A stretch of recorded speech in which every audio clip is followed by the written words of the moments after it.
Centaur, your kind of company.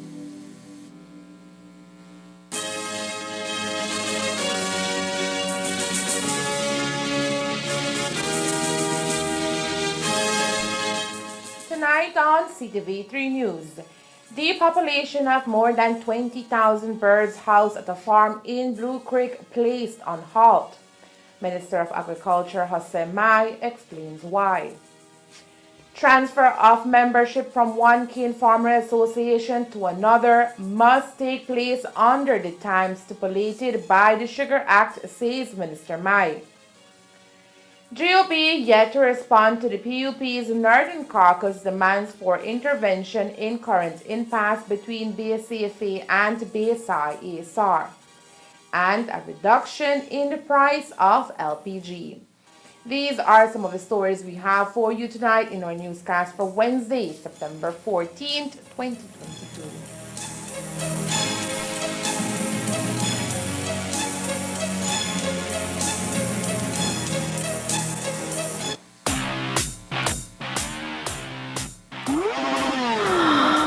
Speed.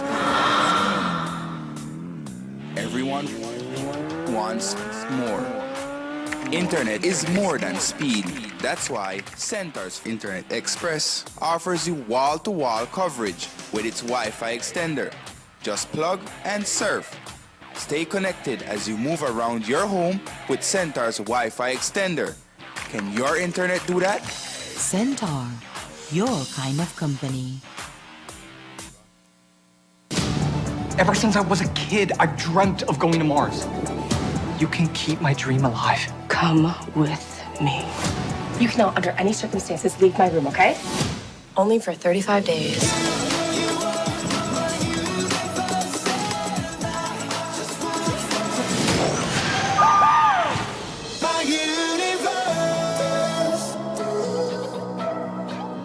Enjoy your favorite HBO original series and movies with Centaur, your kind of company.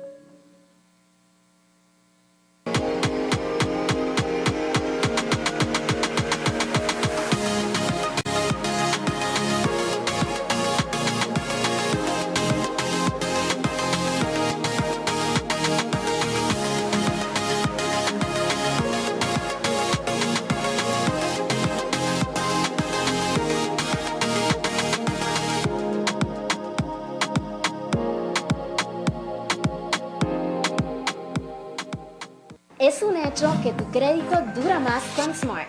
Durante estos tiempos, todos buscamos cómo minimizar nuestros gastos y ahorrar a lo máximo. Con Smart, lograr esto es fácil. Es un hecho que con Smart su crédito dura más. Puede llamar de Smart a Smart y de Smart a Digicel sin discriminar al proveedor, usando su crédito promocional. Mientras que con el otro proveedor solo puede usar su crédito promocional para llamar a Digicel. ¿Qué significa esto?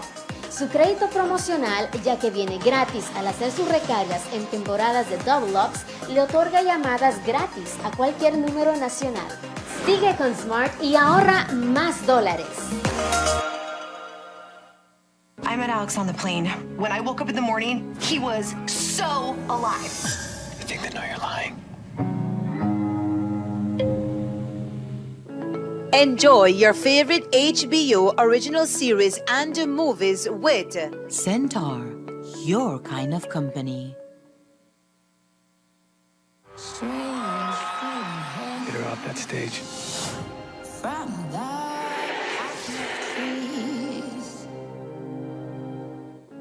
Enjoy your favorite HBO original series and movies with Centaur, your kind of company.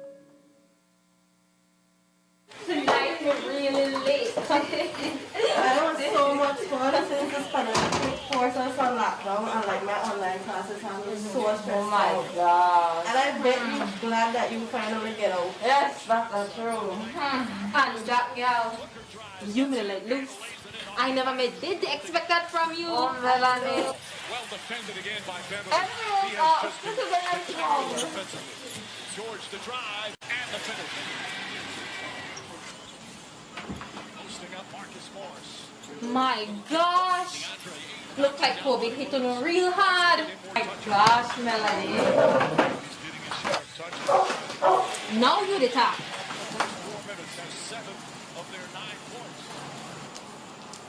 You see why me? The married life. She can even enjoy her friends in a peace. Mind your business. Someday you might find a great guy too. Exactly. Well, I still kind of have a crush party here, cousin. Oh, no, remember the one where I danced with at the wedding? Oh, yeah? Yes. Yeah, well, I would have go fall up down with tea any day. Anyways, when a gun cause enough trouble for one night, make a walk on the out. Alright.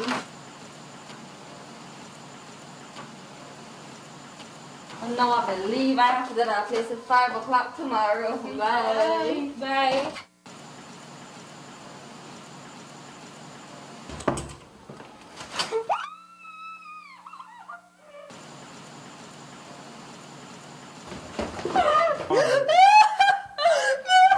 I didn't do anything wrong, James!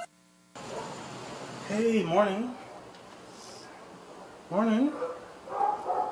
Your friend Melanie bring this for you on the way to work? Check it. Check it. You have to be more appreciative. You got some nice friend.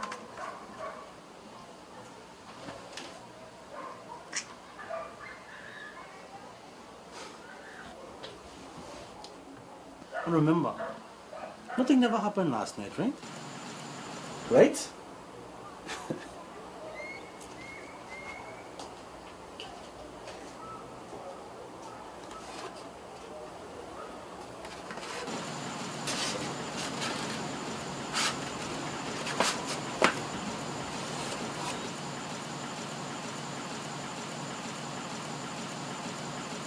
I love you, Jack.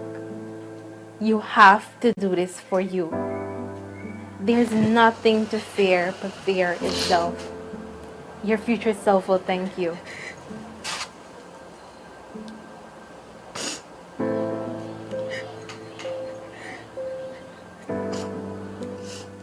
No.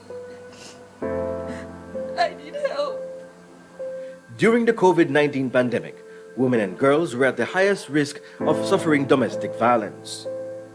Domestic violence involves violence between any member of the same household. It can happen to females or males, young or old. However, the evidence has shown that women and girls face the greatest risk.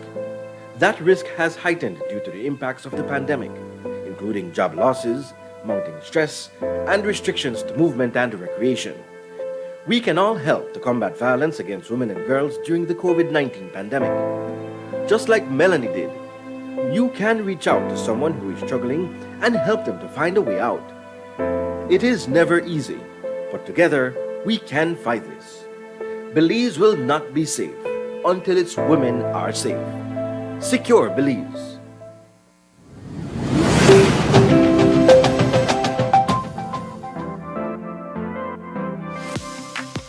I'm always on the go, and the country is my home. So when I want to get away from it all, I immerse myself with my favorite movies, all from the new Smart Stream app. It's easy to use this service. Purchase your movies from the app and use your mobile data, Smart Stream data packages, or smart broadband to stream and enjoy. Be like me and stream on the go with Smart Stream.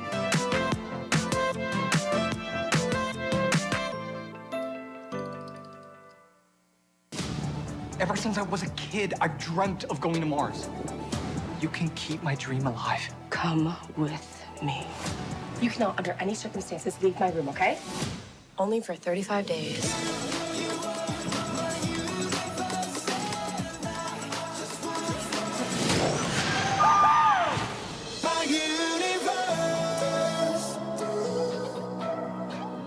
Enjoy your favorite HBO original series and movies with Centaur, your kind of company.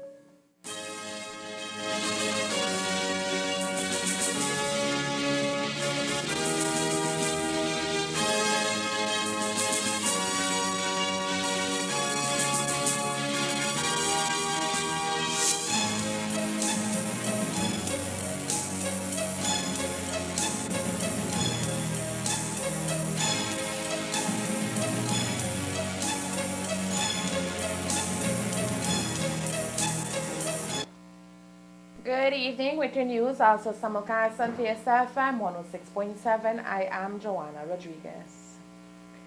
A poultry farm in the community of Blue Creek here in Orange Walk has been placed under confinement by the Belize Agricultural Health Authority, BAHA, after detecting the avian influenza in its birds.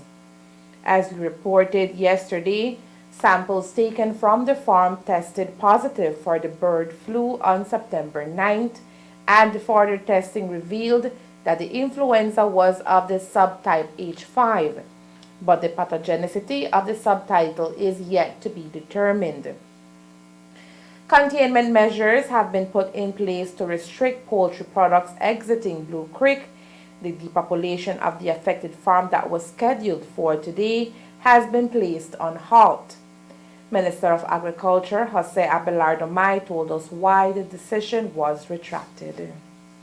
We've sent samples this morning to the OIE lab in the USA to confirm more samples taken, because the first sample we got on the 9th of September said confirmed that we had avian influenza. Subsequent test this morning, I think yesterday done, was that the PCR lab in Citro Farm is saying negative. But what we're doing is testing right now for the antibodies, because it's like COVID. You test first, you get positive, test 3 days after, it's negative, right?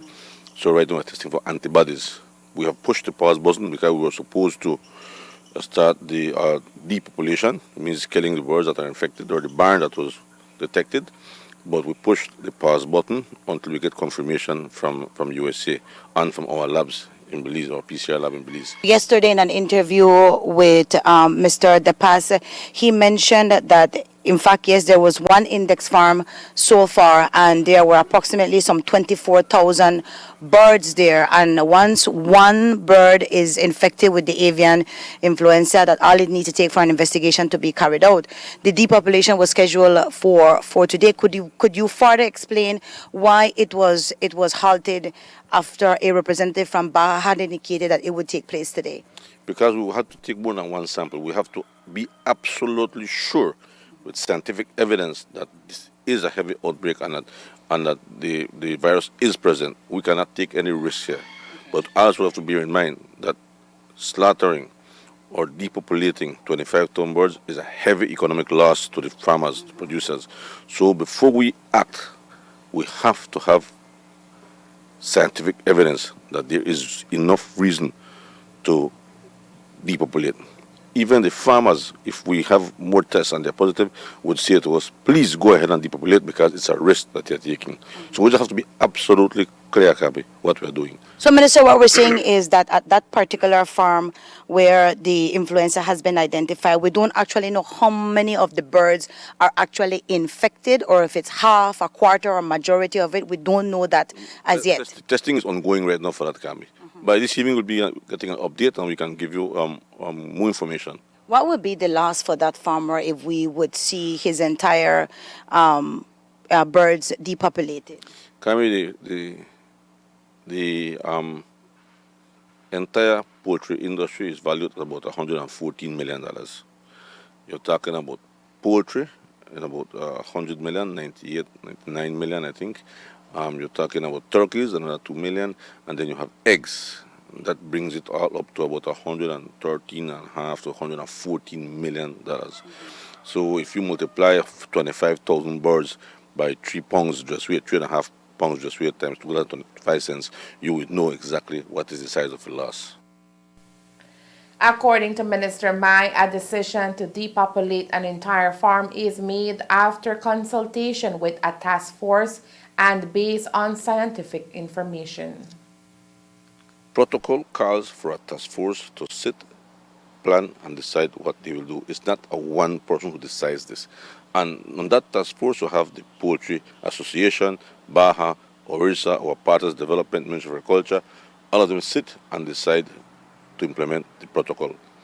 Was it maybe a fall in the process for somebody from Baja, one of the higher authorities, to come out and say depopulation will take place tomorrow, and then we need to go back on that because no other consultation was taking place? No, I don't think so. And this is where yesterday when I was informed in the morning, I think, somewhere around late night, early morning, And as I was reading, the Dr. De Paz and his team were coming from the field at 3 in the morning. They had met during the course of the night to decide what they would do. So this is a very fluid situation. For those who would be saying right now, the minister is doing favors for some Mennonite who owns a big farm, and that's why he doesn't want to permit for that slaughtering to take place or the depopulation of that farm. What would you tell to those individuals? Kami, the decision to depopulate is a scientific based decision. It is based on evidence. It is based on PCR testing. It is based in testing in USA. It's based on testing in Belize, and we have good labs that can give us the results. And when we get the result, then we decide. This is not about doing a favor. This is a industry at risk today. There's no time for be looking at favors and petty politics. This is serious business we're in today. To further protect the poultry industry against the disease, all biosecurity programs have been set in place. All measures, all protocols are in place at this time. Quarantine, no birds are allowed to leave Blue Creek right now. Testing is going on in all the barns to ensure that the disease has not spread. So far we know of that barn in Blue Creek. So we have implemented all the biosecurity measures, and the people are on the ground right now in the area. We'll say, well, how can you test all the birds? Because we still have to slaughter the birds to eat, the healthy birds. But how do you know that's a healthy bird? So we have to go into each barn and do tests, and once the sampling is done in the barn and they are free, those animals can be slaughtered. But we cannot slaughter animals for human consumption if they're not tested. So that's what we're doing right now. While the country awaits the results of samples sent abroad for testing, an epidemiological investigation of the event is being carried out to confirm if there are any other infected farms in Blue Creek. This will be followed by an investigation carried out countrywide. For this to happen, Cabinet has approved a budget of more than $500,000. Cabinet has gone ahead and approved a $635,000 budget, of which $300,000 will be given immediately to buy the equipment, testing equipment, laboratory equipment, so that we can initiate the mass testing of these birds across the country, in Blue Creek first, and then extend it outward. The index farm where the avian influenza was detected houses over 25,000 birds and, as mentioned, is being monitored closely by Baja officers. While it was determined initially that a depopulation of the birds was necessary, that decision is now on hold after consultation. Today, when we spoke to Armando Cowo, chairman of the Belize Poultry Association, he told us the BPA was also not in agreement with the sacrificing of the birds. The first thing that we would need is confirmation. All right? It's like if you get infected with the coronavirus, you suspect you have it, but you have not confirmed with a doctor, right? In our case, we have our reference lab for Belize is in the US. It's the National Vet Services Lab in the US, which is the USDA lab in the United States. Confirmation needs to be done by that lab for us to certify that it is what it is. And not only that, there are two types of avian flu. There's the low pathogenic and there's the highly pathogenic AI. And we don't know what we have. Well, we have our own suspicions that it is low pathogenic because the highly pathogenic is very deadly. It would have wiped out the flock. The flock is still alive, so we are suspecting it is low pathogenic, but we need what we know as serotyping. So far, we have determined it's a H type, but we need to know what HN, because it has like a name and title. So we know the H is 5. Well, no, we need to know if it's N1, N2, N3, N4, whatever N it might be. If at the end a decision is made to depopulate the barn, Kawa says this should not affect the current market price of chicken and eggs. By the time those results come back, those birds would have been killed and consumed already. But because it was in a young flock, a very young flock, you know, we 4 weeks later they're still alive, because normally the broiler flocks are like 6 weeks and they're out to the slaughterhouse and into your kitchen. But again, we tend to look for the virus more in the what we call the long-lived birds, the layer birds, the breeder birds, because they are there longer. Usually, it's very unusual for AI to be around this long in a breeder flock, because, as you said, the lifespan is short. In the broiler flock, because the lifespan is short. 6-7 weeks they're out in the market. But that it will affect our public. It will affect our public because there are other measures that Baja can implement, like restricting the movement of the birds. Like, for example, I know for a fact that in Orange Wactong, people love to eat fresh killed chicken. So these farmers would sell live birds in the Orange Wac market, right? So that they can get their fresh killed bird. And there are many outlets in Orange Wac that sell fresh killed birds. They're safe to eat because, like I said, it was detected in a very young flock, and that flock has not been slaughtered, has not gone to market. And even if it would have, because we are suspecting it is a low pathogenicity, they're safe to consume. It is a significant amount, but it's not an amount that you will see immediately on the market. It won't impact the market like immediate. That we because you have to understand how we operate. We do have stocks in our freezers, okay, in our cold storage facilities at the plant. We always maintain stocks there. So it's not like for the same reason, if there's a shortfall, you have the stocks to move out and take up that shortfall. Okay. So consumers don't expect that this situation here might drive up prices for. Oh no, it's not driving up the price any at all, because it's not one of the drivers for the price increase. When you look at the pricing, the pricing is driven by something else. It is driven by what is happening in the rest of the economy as regards to the prices of the other commodities that we use, right? For example, the grain prices. As long as the grain prices remain high, it is difficult for us to reduce the price of the poultry products. Kawa also assured the public that the chicken and eggs found currently in the local market is safe for consumption. I can tell you that the food safety standards that we have in place together with Baja allows me to say that yes, it is safe to eat, because Baja does what is known as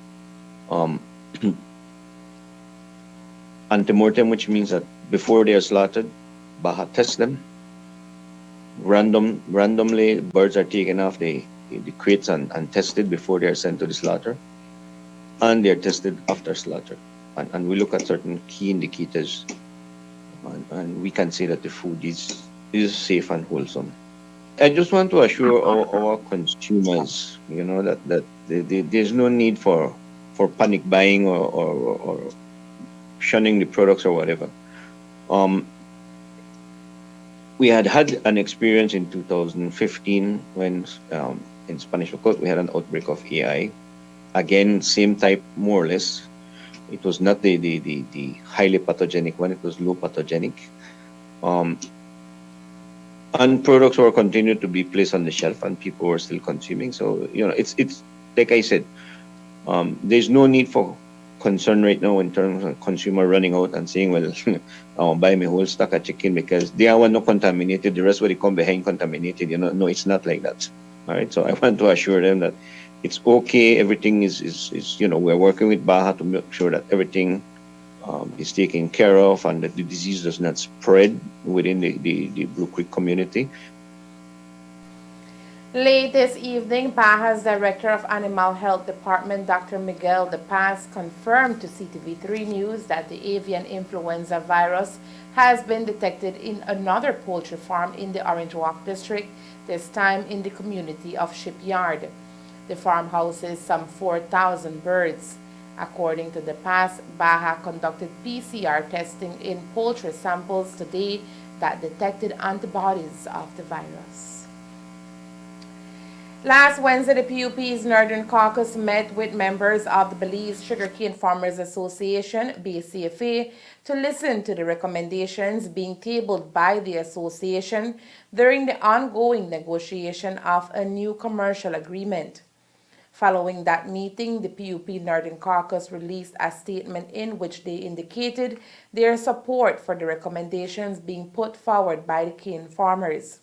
They have sided with the BSCFA in support of a change to the current payment method from one based on the net strip value of sugar to one based on the gross revenue derived from the sugar.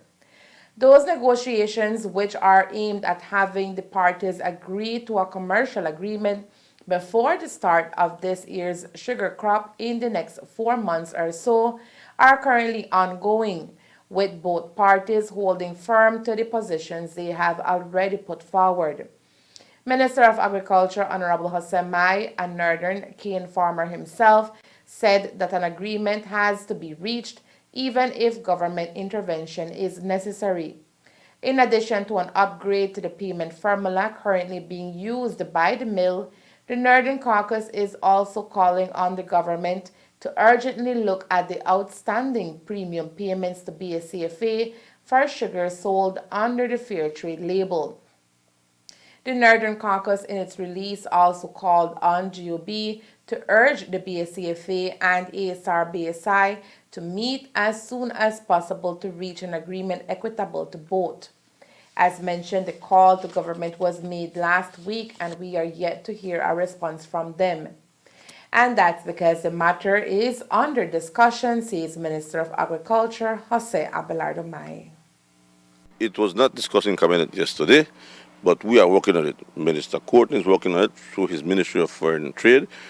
I, from my end, Ministry of Agriculture, and the Prime Minister is doing his fair share of work to get this problem done. This has been hanging in there for too long.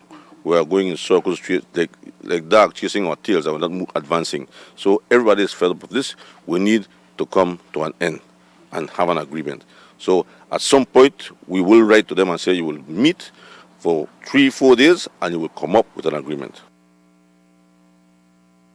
The sugar mill season will start in December, and the hopes are that a commercial agreement will be signed by sometime next month in October. Coming up next, students of MJC prepare for Master of the Roads Challenge. Stay tuned.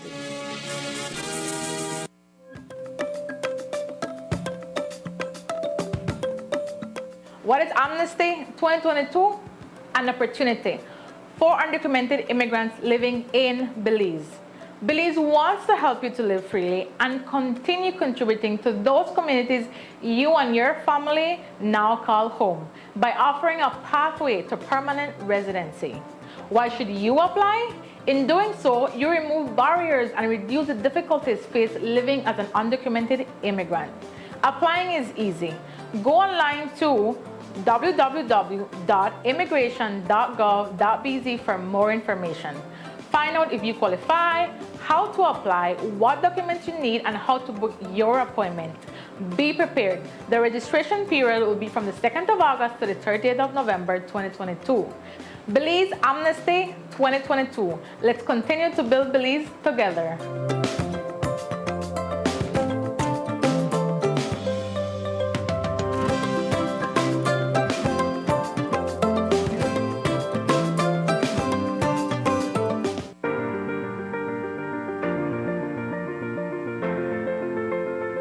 LG dual inverter compressor cools air faster by operating at speeds as high as 120 Hz with more stability compared to conventional models.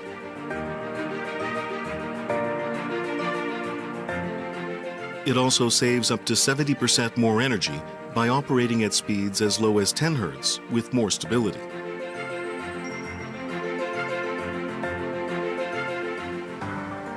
It reduces torque vibration down to 40% for quiet outdoor unit operation. Stable operation with low vibrations also results in increased durability.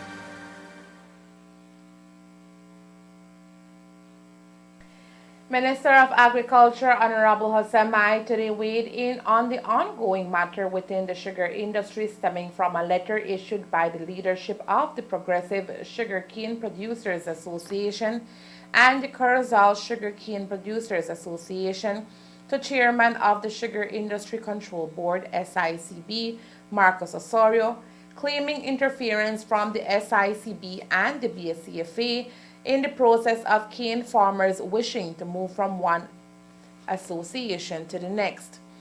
The letter issued on September 7 claims that there are cane farmers who have expressed their desire to transfer from the BSCFA to other associations and are reporting that they are being unjustifiably obstructed in their efforts by their association and also by the SICB and SCPC. The matter, according to Minister Mai, is being looked at by the Ministry of Agriculture, including several allegations being made against both the millers and cane farmer associations. First, there's the accusation from BSCFA saying that BSI, ASR personnel, and you know who, is going around encouraging people to leave the BSCFA, coercing them to leave, telling them that they will not get any fair trade premiums if they stick to BACFA. No. There are numerous reports that I have received with that accusation. I have never witnessed it. I have not heard it from them. But this is what the farmers are saying, that they call them, they urge them to leave BACFA.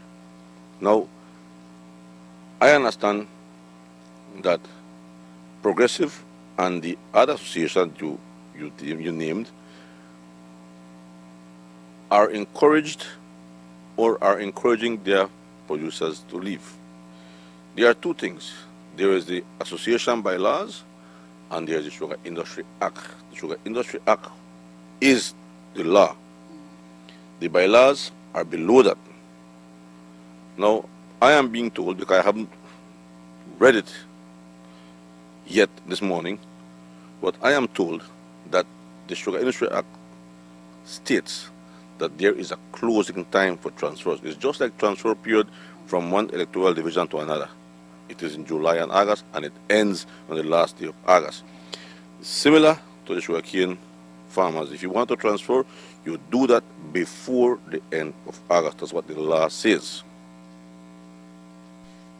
The process of transfer, according to Minister Mai, is one that is clearly outlined within the statutes of the Sugar Act and is not one which can be changed for the benefit of any one farmer or association.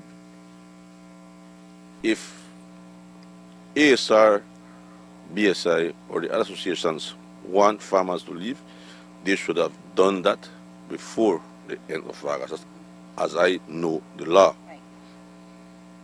I understand that they want to ask for extension. The law does not provide for extension. No, you want to amend the law? That's another matter. You want to amend the law to say you can transfer any time of the year, or you can extend it? That's another matter. No, they will say maybe we want to amend the law, but the BSCFA farmers are saying, well, we want you to amend the law too, saying that to remove the 1.5 million tons goes to BSI. So you can't have your cake and eat it, right? There is a law in place. We have to abide by the law, right? So BSCFA is saying, well, we want to move to 1.5 million tons. The other Progressive is saying, well, we want to extend the transfer period. What is it that we want, right? But everybody uses the law to their convenience, right? To their convenience. Right now, they don't like that the end of August is the transfer period. They don't like that, but they like the protection. No, this is not, it's not in good faith, right? If BSCFA is true, if the farmers are saying are factual in saying that BSI is coercing them, there's nothing legal that we can do to stop that. That is a strategy being used by them. BSCFA can do the same thing. It's not helpful, especially when they're trying to come up with an agreement. It's not helpful. It's unethical, in my view, but I can't stop them, right?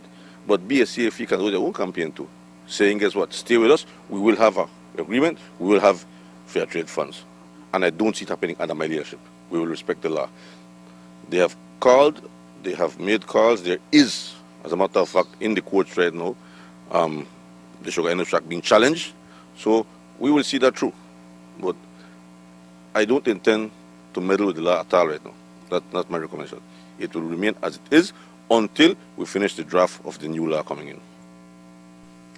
Agriculture Minister Hassan Mai also spoke on the ongoing concern of the BSCFA and its farmers who are yet to receive their fair trade premiums for the 2021-2022 crop season due to the ongoing negotiation over a new commercial agreement between the association and the millers. This matter, according to Minister Mai, is reportedly being used to persuade BSCFA farmers to abandon ship. Like the Northern Caucus of the PUP, Minister Mai says, however, that government is of the position that farmers should be given what is due to them. I think you benefit from the premiums given to the association.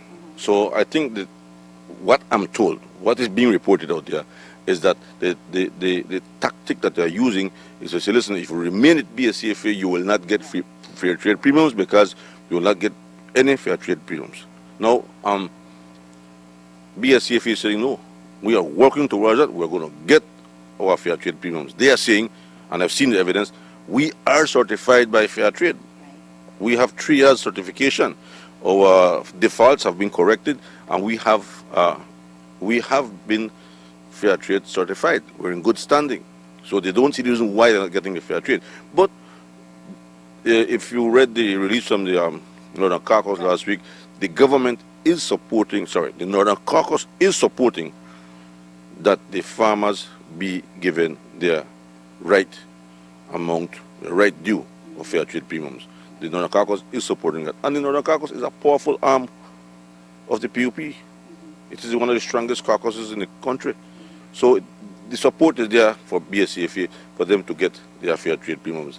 And as a government, we have to ensure that they are treated fairly. Everybody, all cane farmers and all millers need to be treated fairly. The calendar of events leading up to the Grand Independence Day celebration here in Orange Walk Town continues in full swing. One of the season's most anticipated events is officially back after 2 years. Orange Walkenians are invited to come out on Thursday, September 15th at the Central Park as students of Muffles Junior College partake in the Grand Masters of the Road. After 2 years of lockdown due to the COVID-19 pandemic, the event promises to be jam-packed with excitement and good fun for the entire family as students demonstrate their athletic prowess in the hopes of becoming this year's master and mistress of the road. After 2 years, Masters of the Road is back. Our students are energized and they're ready. Up till today, we have 280 participants signing up for this race. We are all excited about it. The students are looking forward to it. And the date is set for tomorrow, September 15th at 3:30 p.m. We will be right there in the center of town at Central Park, and we are ready for it. We are going to start at the Central Park, and we will go south towards Baker Street. We'll take a left into Baker Street in front of ENR, and then we go down to Casa Economica, take a left, that's Main Street, and we go all the way down until we meet Aviles Lane. That's by St. Christopher's Hotel. Take a left, and then that takes us towards the lights, the stoplights. And then we take a left into Queen Victoria Avenue again and back to Central Park. So that will give us 1 lap. And we measured it, so about 0.7 of a mile. So we have it divided into males and females. So we start the race having our females and males completing 2 laps running. 2 laps running. And when they finish that, then they grab their bikes, beach cruisers, and the females will need to complete 2 laps, and the males will complete 5 laps. And then the winner is then has the title of Master of the Road for MJC 2022. In a classic manner attributed to the event, this year's grand prize, according to event organizer Arturo Acosta, will be a massive surprise for the winners. It's a cash value, right? It's a cash prize. And we don't know how much right now. What we do is we have 2 jars. I don't have it right close. It's 2 jars. And we ask the students and the student body to be chipping in. You know, for the past 2 weeks, the jars have been circulating here and there. And we collect that way. Also, we every participant needs to pay $1. We call it a registration fee. But what we do with that $1, we put it in the jar to build the prize. We build that. The school puts an additional $100, and different persons have been contributing here and there. So every time we have, it's a surprise. So what happens tomorrow, part of the activity is that the winner then counts the money in front of everybody, right? So to see how much they get. And for the past years that we've been having it, they get upwards of $250. And this year, I suspect it's going to be more than that per winner. Orange Okeños are invited to come out and support the over 280 students who will be part of this grand event. The students are very excited about it. I think after 2 years of lockdown, everybody's ready to get out. And MJC decided, you know what, with the coming back of school, Masters of the Road is a must. So we started to organize it, and up until now, everybody's energized and they're looking forward to it. So the turnout, as in terms of signing up, is very good. It's more than half of the student body, and we are excited about it. And we are inviting the Orange Rock community to come out and see us having fun, clean fun. It is part of it's our way of celebrating September. So we partnered with the Orange Rock Town Council, who is being instrumental in the carrying out of this activity. So we want to thank the Orange Rock Town Council and the Orange Rock Traffic Management for assisting us to have this event tomorrow. And yes, with that, we take the opportunity and invite everyone to come out. Once more, the event will take place on Thursday, September 15th, beginning at 3:30 p.m. As students prepare to partake in the annual Masters of the Road race on Thursday, the Orange Walk Town Council, through the Municipal Traffic Authority, is advising residents to exercise caution as a major portion of downtown Orange Walk will be locked down to accommodate athletes participating in the event. We have placed an operational team for us to lock down the town, the immediate town, for the safety of these children. I would like to share now with the general public the route that will be used for the Masters of the Road, so you all can know what time you won't be able to access the downtown area. This will be taking place on Thursday. That's right? tomorrow. That's tomorrow. Our lockdown time will be from 12 o'clock. Okay. Right, 12 o'clock. The event will start at 3:30. But what happens is the road needs to be cleared before that. So we want to make sure that no vehicle or maybe vehicle that's broke down on the road. So it can be a hazard for the riders and the runners. It will start at Queen Victoria. It will be commencing at Queen Victoria. So we'll have total clearance on Queen Victoria, Baker Street, Main Street, Hospital Crescent, back into Queen Victoria Avenue where it will end. So like Ms. Kambe mentioned, this takes about an hour and a half to 2 hours, depends on how the runners and the riders perform for tomorrow's event. So as Ms. Kambe said, you guys need to access and do anything within that specific road. You guys have the morning to get your shopping done. You want to go pay your bills, you can go and pay your bills. We have courts that will also be affected. I saw these guys here this morning, so they will also be affected by this event. But it's a 1 year thing, guys. It's just a 2 hours event, and we also support education, schools, so it's something that has been done yearly. Parents from La Inmaculada RC School are also advised to take heed of the areas which will be locked down and plan accordingly when picking up students at the end of the school day on Thursday. For students from La Inmaculada, these children will be coming out at 3 o'clock. Okay. So we ask parents to be careful on how they go about picking up their kids. I would suggest to the parents, if they can access the Riverside area, it would be much easier. At the back. At the back. Back of So La Inmaculada School. if there a reason that you can't access that area for maybe a traffic congestion, then we will understand and we'll work with parents.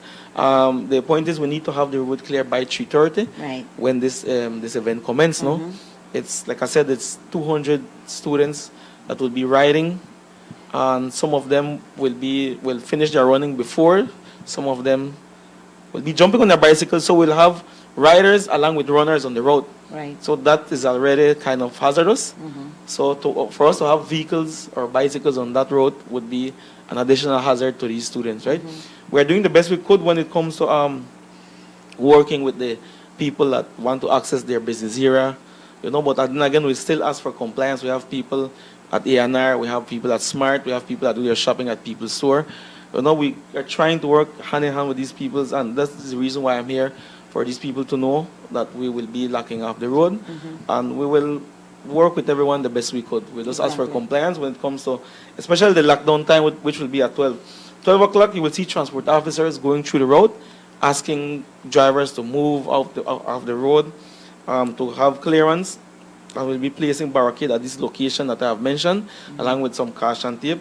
Every location will have an officer assigned. Okay. So if you want to enter the location for purpose of the event, you can tell the officer, and he will definitely be in assistance the best they can. Once more, residents are reminded that the main portions of Central Orange Walk, including Queen Victoria Avenue, Baker Street, Main Street, and Hospital Crescent, will be closed off starting at midday on Thursday. Today, Honorable Florencio Marin Jr., Minister of National Defense and Border Security, signed on behalf of the government of Belize a Coast Guard cooperation agreement with the Ocean Affairs Council of the Republic of China, Taiwan. The scope of the agreement includes search and rescue, fisheries enforcement, and combating transnational crime at sea. Honorable Marin stated, one of the strategic roles of the Ministry of National Defense and Border Security has been the use of military diplomacy to strengthen partnership with our allies. Through this effort, we have been able to improve the overall prospects of our armed forces in capacity building, primarily focusing on the development of our service personnel. The agreement further supports expertise and exchanges that will continue to enhance the Belize Coast Guard's BCG ability to perform the very critical tasks associated with supporting the Blue Bond initiatives of expanding the country's marine protected areas. Present at the signing were His Excellency David Ko Cho Chen, Ambassador of Taiwan to Belize, Rear Admiral Elton Bennett, Commandant of the BCG, and the members of the BCG. Effective Thursday, September 15, 2022, the controlled price for liquefied petroleum gas, LPG, will see a reduction of 5 cents across the country. These changes, as announced by the Supplies Control Unit, SCU, in the Ministry of Agriculture, Food Security, and Enterprise, and will be reflected in both retail and wholesale prices in rural and urban areas. With this most recent decrease, the new wholesale price per gallon of butane is $4.46. In urban areas, the price per gallon will be $6.06 and $6.16 in rural areas. According to the release by the Belize Bureau of Standards, this monthly decrease is mainly due to a decrease in the acquisition price of propane. The public is advised that the prices established for imported LPG are based on the mixtures of 70% propane to 30% butane only, as per requirement of the Belize National Standard Specification for Liquefied Petroleum Gas. A high-level Belize delegation led by Christopher Coyi, Minister of State in the Ministry of Finance, Economic Development and Investment, and Orlando Habet, Minister of Sustainable Development, Climate Change and Disaster Risk Management, is participating in the second Green Climate Fund GCF Global Programming Conference from September 13 to the 15th, 2022 in Incheon, Republic of Korea. The conference seeks to take stock of the GCF's role in enabling climate action and will provide a stage for GCF stakeholders to inform the strategy for the second replenishment period in effectively responding to the increasingly urgent need of address climate change and meet the objectives of the Paris Agreement. It also presents the opportunity to advance country programming, share lessons from implementation, and disseminate knowledge of GCF operational tools, as well as strengthen the GCF partnership network. Belize, like many other small island developing states, is particularly vulnerable to climate change, with limited access to national financial and technical resources to build the country's resilience.